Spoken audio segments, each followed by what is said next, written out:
good morning, everybody. It's Wednesday, and that means it's time for our weekly check-in. We call it Coffee with PC.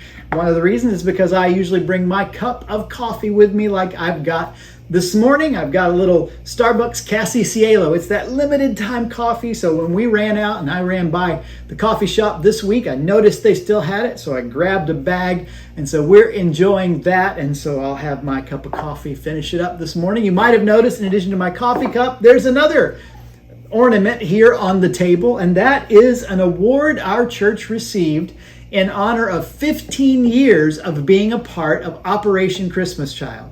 That's part of the Samaritan's Purse organization that does a variety of things, including disaster relief, but probably best known for the shoebox emphasis every Christmas, where different churches and organizations like ours fill shoeboxes with gifts that go around the world to places that are less fortunate economically because of famine, because of geopolitical conflict, and all sorts of reasons, to give a shoebox full of gift to children that otherwise wouldn't receive anything. And so we've been doing this 15 years, which is kind of hard to believe. So this year, our 16th year, we're right in the middle of the season where we're collecting those shoeboxes that'll be shipped around the world. So I thought this week I'd have a conversation, an interview with Cindy Smith. She's our church's project leader for Operation Christmas Child, so she could teach us all a little bit more about this ministry and how you can be involved. So here's my conversation with Cindy. Well, I'm excited once again to have with me today on Coffee with PC, Cindy Smith.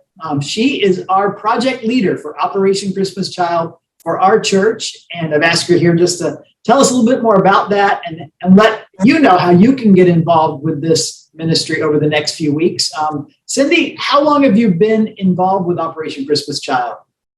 Well, I've been packing shoeboxes for more than a decade. I've been what is called a year-round Connect volunteer. This is my 8th season. So it's very exciting. There are many roles on the year-round team. I have a couple. This year, I accepted a leadership position. I'm a church relations ministry coordinator, and I'm also a community relations team member. So that, I assume those hats are just ways you involve more churches and more people in the process of packing shoeboxes for Operation Christmas Child. Yes, I reach out to existing churches, other churches that may not know about the project or not be involved yet, and as well as community groups. Very good. And you mentioned you've been doing it 8 years, but when we kicked this off on October 17th in our church, we got an award for our church for 15 years of serving through Operation Christmas Child. And you even brought back Paul and Marie, who for many of those years were here and were probably one of the ones who spearheaded our involvement in there. And so that was a great way to kick off our Operation Christmas Child. And I think a surprise, certainly to me and to some other folks, to see them after they had moved away. So tell us, what are your hopes this year? And I guess this is our 16th year then, or is this just our 16th year service? We're not only a drop-off, we're a central drop-off location, which means all of the drop-offs in our area, South Dade and the Florida Keys, bring their big cartons full of shoeboxes to us. And we have that beloved site of that semi-trailer that pulls up. That's been going on, and it's very exciting. So the award, yes, was for 15 years of consecutive service, and an amazing attribute. Very much. We have a goal for 5,000 shoeboxes for our area. Okay. It's a God-sized goal, and I truly prayerfully believe that we are going to meet and maybe even exceed it. And that area, by the way, that's from Key West up into Gould, I recall. Correct. So what is, you have a goal just for our church as the project? I do. I would like to see our congregation pack 200 shoeboxes this year. Wonderful.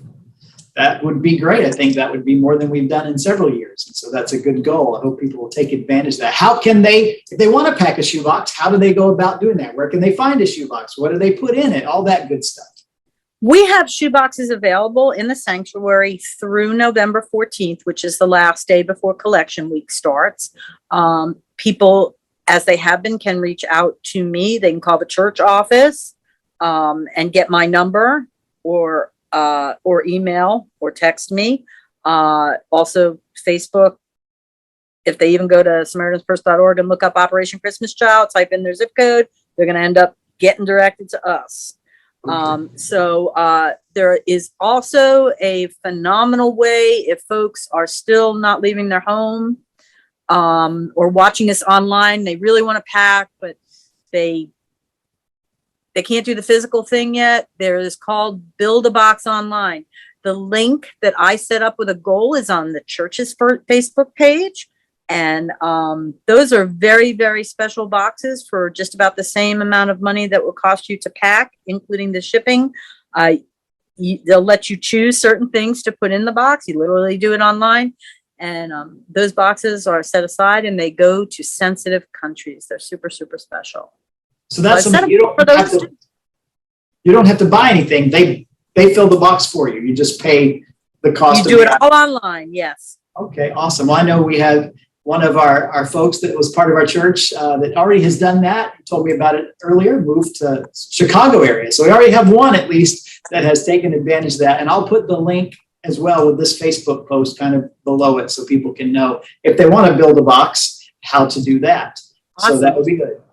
So being a part of Operation Christmas Child for 15 years and being a collection center for part of that, I'm sure we've had quite a few boxes that have passed through our church over that period of time. So I thought, do you happen to know that number of boxes? As a matter of fact, I do. 33,868 physical boxes. Now remember, each one of those represents a child, a life. And each one of those touches on average 7 people. So if you multiply that number by 7, you get 237,076 lives touched. All those lives that we've reached out to from our come through the walls of our congregation. It's pretty exciting. That is a pretty remarkable number for our little church here in Key Largo to have had that kind of an impact. And that's really the point. You mentioned it's not just about toys and what, it's about the lives that are impacted.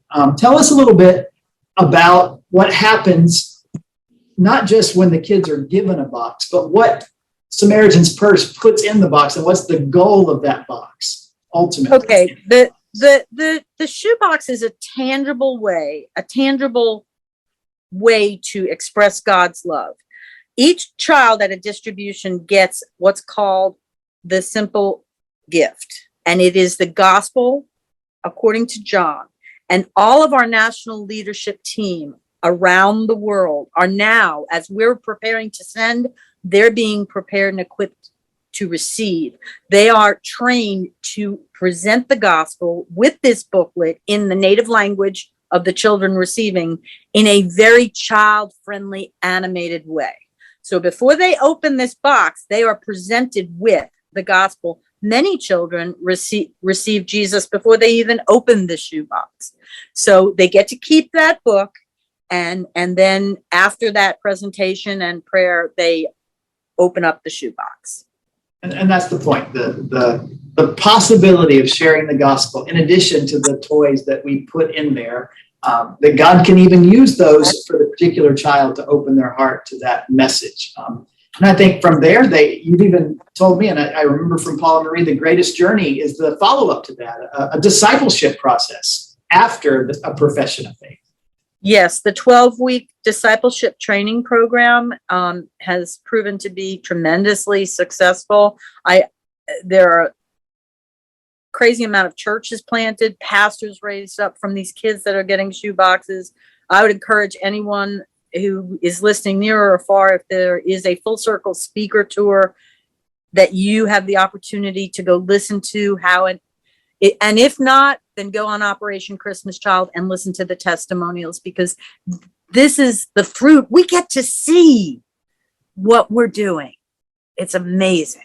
That is pretty good. And I recall as you were saying that when we celebrated 15 years and Rita Singh was here, she mentioned to me afterwards, she wanted to mention it when she was here in church, that Samaritan's Purse's estimates are for every 3 shoe boxes that are given out, one child makes a profession of faith. That's pretty remarkable. So if we're talking, 34,000, that's over 10,000 people that will be in the eternal kingdom of God because we have been a part of this ministry, which is pretty remarkable. Yes, it is. I appreciate, Cindy, your work in our church and with this ministry, getting us organized. Is there a deadline? Is there like people need to have their shoebox done and in by? Well, National Collection Week is from November 15th through the 22nd for our church and most. We do a shoebox dedication on Sunday the 14th for any boxes brought to our doors. And a lot of people will drop boxes through that week as well. And then sometimes, so that's the deadline, the official deadline. But you can always package it up and send it to Boone if you miss the deadline, just so you know. Fair enough. Good to know that there's always another option. And, Always. Well, good. Well, thanks so much for spending a few minutes talking about this with me and letting folks know. And I'll have, like I said, some links with this Coffee with PC video. So people that want to build a box or learn more about it can do that. Is it okay to put maybe a contact Cindy email sort of thing in there? Are you okay with that? Most certainly. Okay, you've been warned. All right, Cindy, thanks so much for your time. I hope you have a great day. My privilege. You as well. So I hope that was helpful. I hope that was informative. I hope that gave you some idea about how you could get involved. Yes, if you're here in person for our church, you can pick up those boxes. We have them here at the church. But I love the fact that no matter where you are, I know some of our folks that used to be in our church have moved away and maybe connect with us through the online service or this online activity. There's a way for you to participate too through that Build a Box program. So I'm going to put the link with this video. I'm also going to put a way you can contact Cindy directly if you'd like to ask her questions or if she can be of help to you. So that'll be here. Take advantage of those. We'd love to have you participate with us. And then on November 14th, that's sort of the dedication Sunday toward the end of the deadline. So try to get those to us by then. We have lots of information as well, pamphlets and other things that tell you the kinds of things that you can put in those boxes. So I hope you'll take advantage of this unique ministry, this once a year thing. And we'll go from 33,000 boxes. We'll hopefully through our church add another 5,000 this year, a couple 300 we pack, and then all those that come from the area. It's a kind of a neat ministry to think about the impact it has, and I'm glad that my family has been and continues to be a part of packing shoe boxes, and I hope you will do that as well. Well, I'm going to let you get back to your day this Wednesday. Invite you, as always, to join us on Sunday. We'll be here in person. 9 a.m. is our service. We'll also have our service streamed online. Sorry about last week. We had some issues with the Facebook connection. It was up on some other platforms. We put it up later, but hopefully you've got those ironed out, and we'll be back in all of the different channels that we stream our service. So however you join us, in person, online, please do that. We'll look forward to worshiping with you as we continue studying the book of Acts. Until then, take care. Have a great week.